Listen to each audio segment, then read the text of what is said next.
బంగ్లాదేశ్లో 19,000 మంది భారతీయులు మంగళవారం బంగ్లాదేశ్ నుంచి తిరిగి వస్తున్న భారత ట్రక్ డ్రైవర్లు.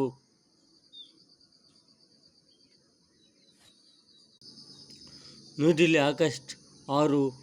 రాజకీయ సంక్షోభం నెలకొన్న బంగ్లాదేశ్లో మొత్తం 19,000,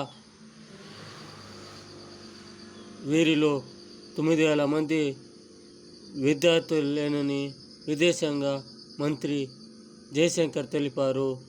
ఆందోళన మొదలైన జూలైలోనే చాలామంది వచ్చేసారని చెప్పారు.